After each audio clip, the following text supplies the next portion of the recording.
Bonsoir, nous sommes le mardi 20 octobre. Merci de nous rejoindre pour cette nouvelle édition du 7-8 Le Journal. On commence tout de suite avec les titres de votre actualité locale.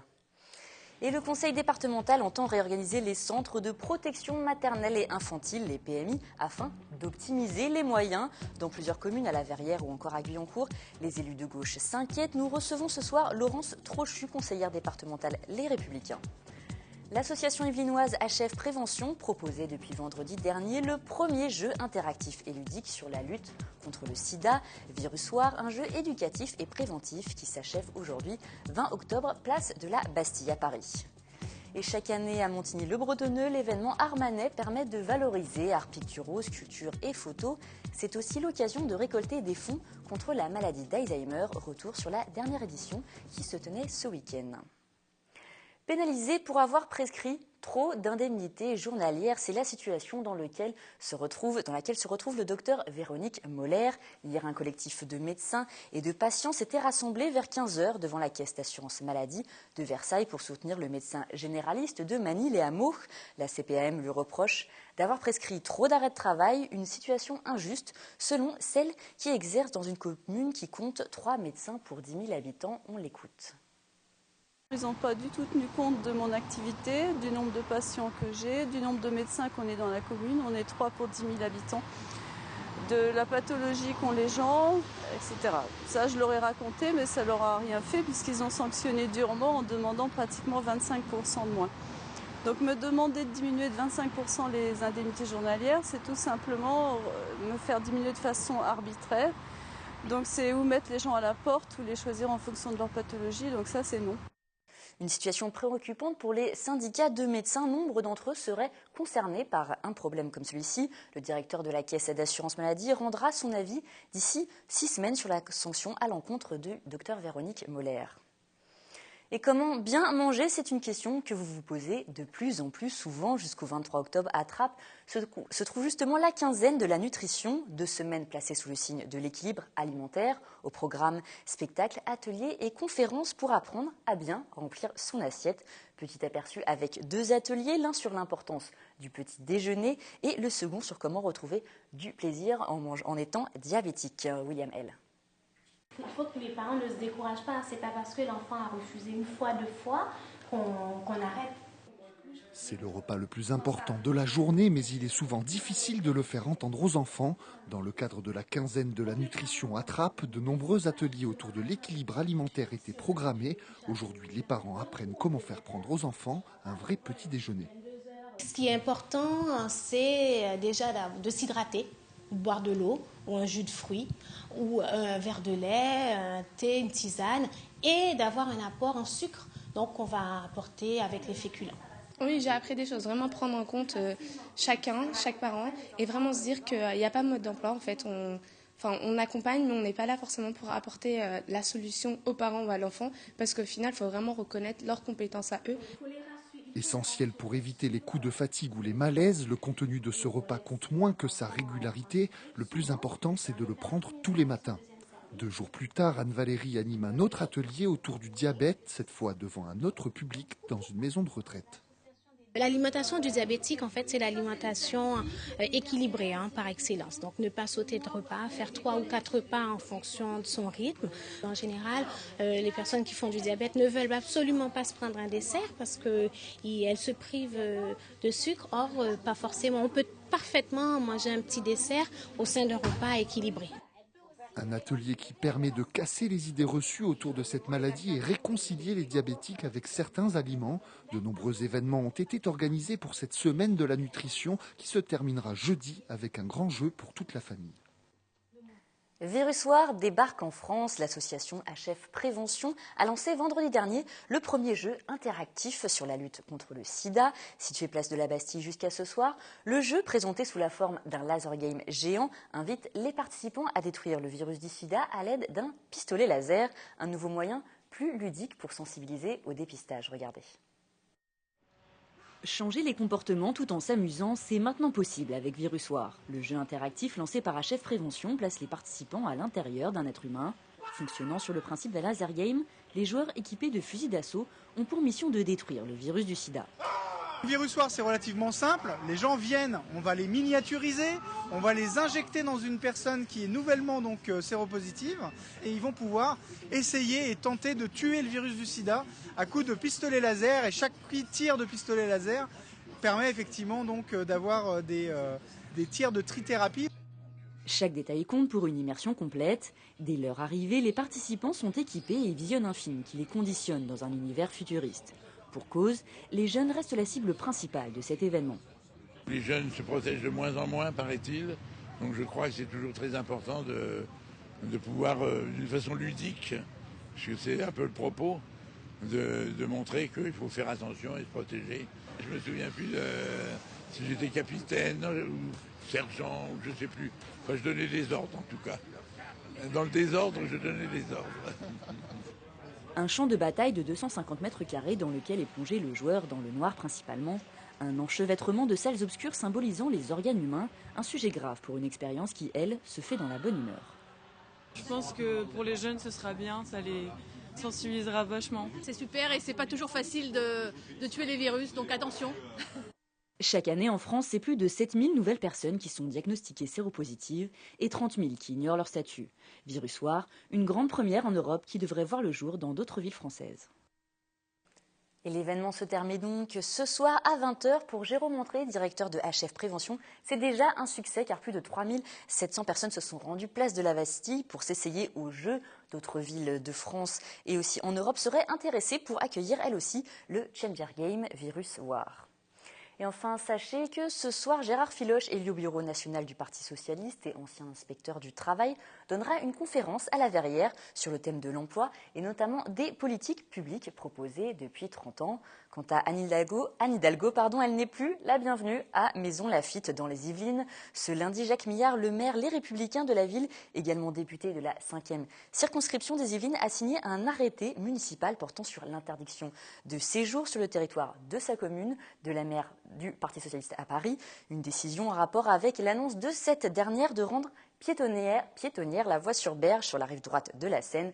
L'arrêté peut bien évidemment faire l'objet d'un recours, vous en doutez, mais Jacques Millard a prévu de le lever si la maire décide d'abandonner son projet. Il est temps à présent de passer à notre entretien. Laurence Trochu, bonsoir. Bonsoir. Vous êtes conseillère départementale des Yvelines. Vous êtes en plateau avec nous ce soir pour parler de la réorganisation des PMI, des protections maternelles infantile.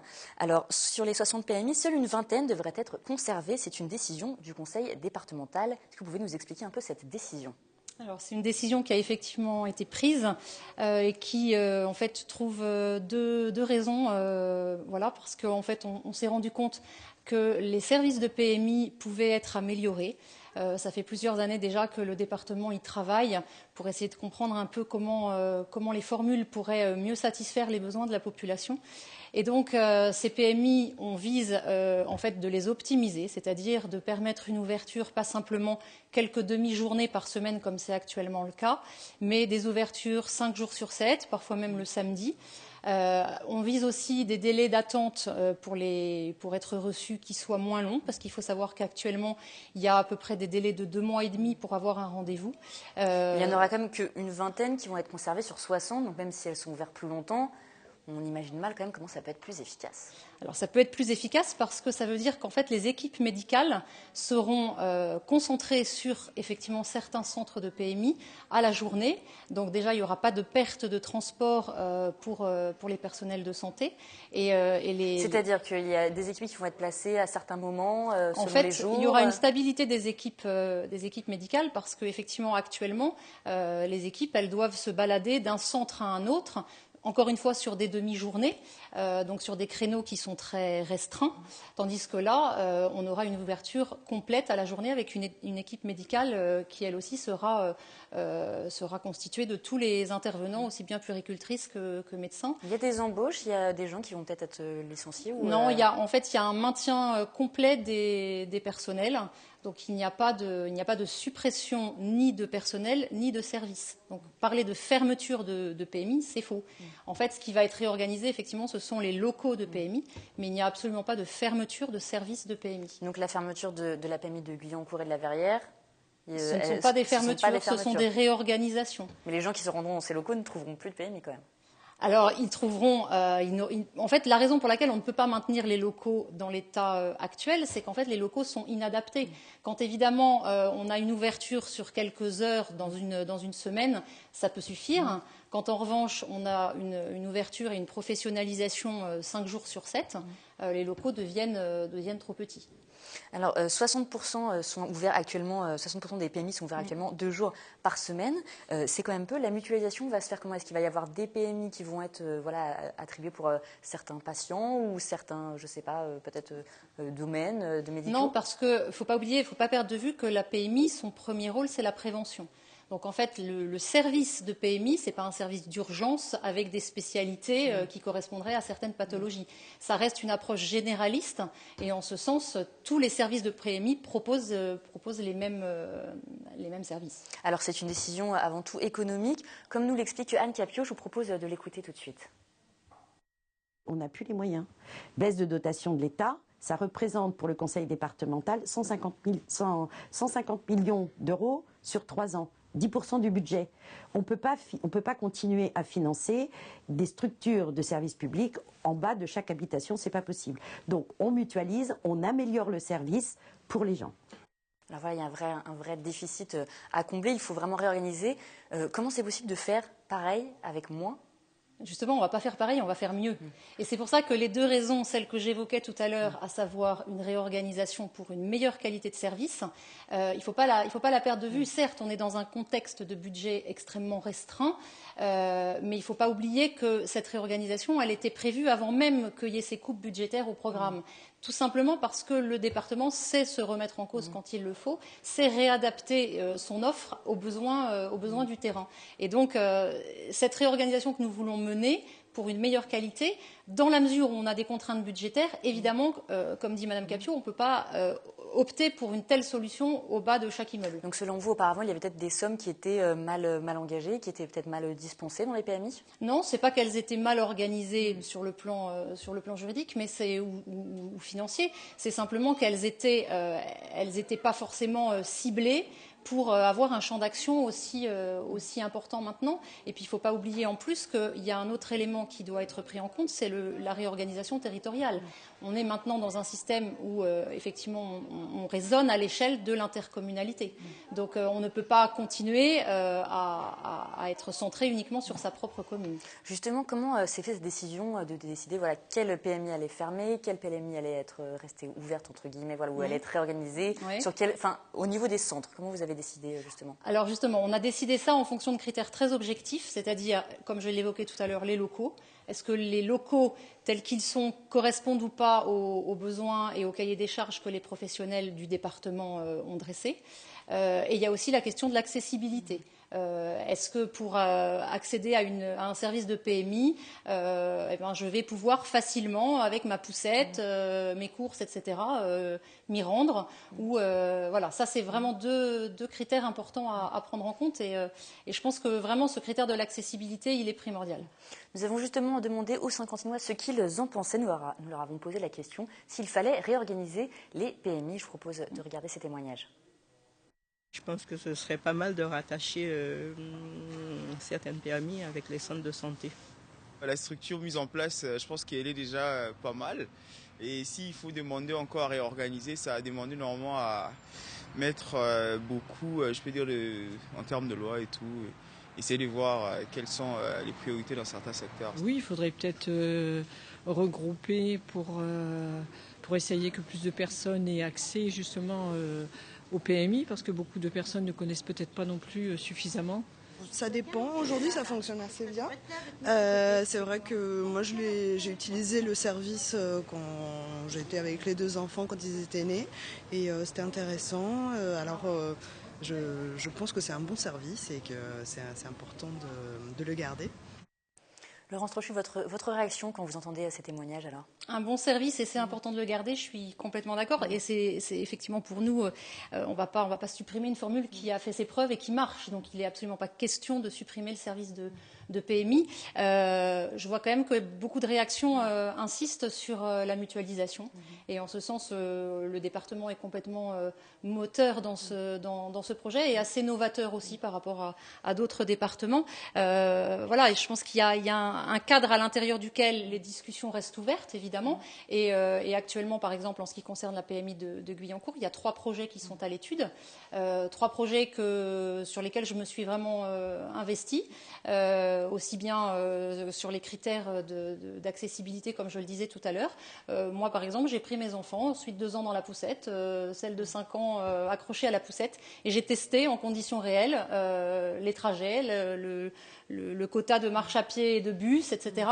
Et de même, j'irai visiter les plateaux qui sont proposés pour voilà, voir les critères objectifs de discernement. Justement, la PMI de Guyancourt, alors il y a des manifestations pour la sauver. Elle devrait également peut-être donc fermer, donc être réorganisée selon vos dires. Cela a été annoncé en juin. François Deligné, le maire PS de Guyancourt, était sur notre plateau le 23 septembre dernier pour en parler. Je propose d'écouter ce qu'il nous disait, ses propositions pour sauver, entre guillemets, cette PMI. Vous savez, dans les propositions que je formule, il y a encore des demi-journées disponibles à Guyancourt. Donc on ne peut pas dire on va gagner en demi-journée. Il suffit de maintenir la PMI à Guyancourt et d'augmenter le temps des permanences. Et puis si les locaux ne sont pas suffisants, moi je fais des propositions de locaux plus grands et j'indique, parce que c'est un mauvais argument, qu'à Guyancourt, justement, les locaux sont mis à disposition par la ville. Donc la question des économies sur les locaux, on peut la balayer tout de suite. C'est une mise à disposition par la ville. Alors justement, cette mise à disposition, que répondez-vous à François Deligné quand vous entendez ça? Alors je lui réponds que les locaux tels qu'ils existent actuellement, et son premier souhait était de les maintenir en l'état, ça ne répond pas au cahier des charges, étant donné cette nouvelle offre de service. Et les locaux qu'il met à disposition, justement, je les ai étudiés, parce que je pense que les Guyancourtoises, ça leur importe peu de savoir sur quel périmètre est située la PMI, savoir si c'est à Guyancourt ou à Montigny. Ce qui compte pour elles, c'est que la PMI soit accessible. Et là, je crois que vraiment, il faut avoir conscience de la réalité du terrain. La réalité du terrain, c'est quoi? C'est qu'une maman qui a sa poussette chargée avec un enfant, 2 enfants, elle peut pas marcher de manière déraisonnable. Et en l'occurrence, le choix de l'emplacement proposé par le département est beaucoup plus pertinent que les choix de M. Deligné, pour lesquels, aux 10-15 minutes de bus, il faut rajouter 10 minutes de marche. Alors que l'emplacement du département, en 3 minutes, voilà, la maman, elle est dans son centre de PMI. Alors à Guyancourt, il y a une PMI pour 23 000 habitants aujourd'hui. C'est 1000 consultations par an. Si elle fermait, cela ferait une PMI pour 60 000 habitants. Alors même si c'est peut-être mieux desservi, si les centres sont mieux choisis, est-ce que ça suffira vraiment? Oui, ça suffira, puisqu'il n'y a pas de suppression des heures ni de consultation pour les médecins, ni de permanence pour les puéricultrices. Eh bien, merci Laurence Trochu d'avoir répondu à notre invitation et d'être venue en plateau pour nous parler justement de cette réorganisation de la PMI. Merci. Bleu, c'était la couleur qu'avaient choisi plusieurs communes des Yvelines la semaine dernière, une semaine bleue où le 3e âge était à l'honneur. L'objectif, lutter contre le cloisonnement des générations et faire valoir le rôle de nos aînés dans la société, des activités et des thèmes différents selon chaque ville. Voici un focus sur la semaine bleue à la Verrière réalisé par William L. Peut-être que quand vous allez réfléchir, vous aurez des choses à dire. Alors vous pourrez les dire quand vous aurez ce petit objet dans la main que j'appelle un bâton de parole. Rencontre intergénérationnelle à la Verrière, le statut disparaît. Ici, pas d'enfants ou de personnes âgées, que l'on ait 10 ans ou 70. Aujourd'hui, tous sont citoyens du monde. Permettre à des enfants et à des seniors de réfléchir, de co-réfléchir, où chacun est un interlocuteur valable, où chacun a quelque chose à apporter à l'autre, c'est d'une extrême richesse. L'exercice du jour, s'exprimer chacun son tour sur une question philosophique. Aujourd'hui, on parle de rêve et quelle que soit la génération, les réponses ne sont pas si différentes. Le rêve que tout le monde est en paix, c'est pas cette question. Alors, rêver de trouver une recette pour que le monde tourne beaucoup mieux. Eh ben voilà. Qu'est-ce que tu as retenu un petit peu de ces échanges-là? Que les personnes âgées ne sont pas complètement différentes des enfants. J'ai appris que Des fois, nous, on fait des rêves et qu'on pense qu'à nous, et que eux, ils pensent à plein de personnes. Je suis quand même surprise, ces enfants, il y en a quand même qui savent réfléchir quand même. Bon, il y a de l'éphémère, mais il y a quand même des enfants qui recherchent quand même. Et nous devons leur apporter notre expérience de notre vécu. Une semaine bleue ponctuée d'activités en tout genre pour le 3e âge. Ici, un tout autre exercice, petite initiation au self-défense. Bonjour. Bonjour. Là, 1, 2, 3, 4, 5. Ces retraités se prêtent volontiers au jeu, mais admettent tout de même ne pas être vraiment à l'aise avec ces techniques. Pour le faire, je ne sais pas si j'arriverai. Vous ne savez pas si vous arrivez parce que ça a l'air difficile? Non, oui, un peu, oui. J'oserais peut-être pas. Pour une femme, oui, ça serait peut-être plus difficile de se défendre qu'un homme. Je vais peut-être m'entraîner, oui. Malgré les difficultés rencontrées, la bonne humeur reste palpable. Une semaine qui a ravi tous les participants, mais qui est surtout la meilleure occasion de revaloriser les seniors dans notre société. Et ce week-end se déroulait la 13e édition de l'exposition Armanet à Montigny-le-Bretonneux, une exposition organisée par le Lions Club de Montigny-les-Trois-Villages au profit de la lutte contre la maladie d'Alzheimer, la maltraitance et le handicap. Sephora Namani et Patrick Jacques de Dixmude. Christophe Baudin et Eliane Lebesque-Cotte ont fait partie des 52 artistes français réunis pour la 13e édition de l'exposition Armanet à Montigny-le-Bretonneux samedi et dimanche dernier. Leurs inscriptions étaient reversées à un fonds pour lutter contre la maladie d'Alzheimer, le handicap et la maltraitance. Ça fait des années que je le fais, c'était aussi ma première exposition, donc il y a un côté sentimental entre guillemets. Et également, il faut savoir que les inscriptions sont reversées pour la lutte contre la maladie de l'Alzheimer, ce qui est une bonne chose, je trouve, une bonne action. Et ça fait partie de l'état de l'esprit de générosité qui, à mon avis, est nécessaire quand on fait de la peinture et de l'art. Je m'attache à faire des choses ludiques. Soit avec des enfants, avec de la couleur, avec beaucoup de mouvements, parce qu'avant je travaillais dans la danse et pour moi c'est très important qu'il y ait du mouvement, même si c'est une sculpture, il ne faut pas que ça soit statique. Peinture, sculpture ou photographie d'art pouvaient être admirées lors de cette exposition. 3 prix ont été remis à la fin du week-end, un prix du public, un prix du Lions Club et un prix de la ville décerné à Christophe Baudin. Nous avons 52 artistes présents, avec un niveau qui monte de plus en plus. Le public hier était assez satisfait. C'est le retour et ce qui est très encourageant pour nous, c'est que le public nous dit effectivement ça monte de plus en plus et bravo. 6 000 € ont été récoltés cette année par le Lions Club de Montigny au profit de la bonne cause. L'association espère recueillir encore davantage l'an prochain avec une édition d'Armanet internationale. L'exposition accueillera des artistes belges. Et un mot de sport, de football pour finir. L'équipe de Maurepas retrouvait ce dimanche le chemin du championnat Excellence contre Valais 78, une semaine seulement après son élimination en Coupe de France sur leur pelouse du stade du Bout du Clos. Les Maurepasiens ont concédé le match nul de 8 partout. Résumé de Mickaël Elmidoro. Du retour au quotidien pour Maurepas, les Verts jouaient ce dimanche en championnat Excellence après leur épopée en Coupe de France et leur défaite au 5e tour contre Boulogne-Billancourt. Au stade du Bout des Clos, les Maurepasiens n'ont pu faire mieux qu'un match nul 2 buts partout contre Valais 78, une équipe qui pointe pourtant la 10e place du classement. On n'est pas rentré dedans dans pas un bon état d'esprit. Je sais pas où nos têtes étaient, mais elles ne sont pas dans le championnat. Donc il va falloir qu'on continue à bosser, voilà. On a fait une belle aventure en Coupe de France. Maintenant, on savait qu'il fallait qu'on se reconcentre pour le championnat. Et voilà, on l'a dit avant le match, on l'a dit à la mi-temps. Je pense qu'on n'a pas encore fait assez les efforts pour gagner ce match à la maison, quoi. Dans ce match haché et sans rythme, le défenseur central et capitaine Fabien Perrault a réalisé une partie convaincante. Solide dans les airs et dans ses interventions, le Maurepasien a également égalisé juste avant la mi-temps avec un but plein d'opportunisme. J'ai mis un peu un but en renard des surfaces, c'est pas trop mon style, mais bon, y a un coup franc qui est dévié au premier poteau et puis j'arrive bien à la suivre, je la touche juste du bout du pied ce qu'il faut, donc voilà, après j'aurais préféré que les copains marquent d'autres buts pour qu'on puisse remporter ce match, mais voilà, c'est toujours un plaisir en tout cas de marquer dans un match. Au classement, Maurepas est dernier du championnat Excellence avec 2 matchs en retard. Prochaine rencontre pour les Verts le dimanche 1er novembre contre Le Chesnay, un derby qu'il faudra remporter pour ne pas sombrer. Et on leur souhaite bon courage à l'ASM Maurepas, je suis sûre qu'ils vont remonter. C'est la fin de cette édition. Merci de nous avoir suivis. Tout de suite, restez avec nous. Vous avez rendez-vous avec Noureddine Hagne pour le 7-8 Société sur le thème du logement social. Je vous retrouve demain à 18h pour une nouvelle édition du 7-8, le journal en direct. Je vous souhaite une excellente soirée.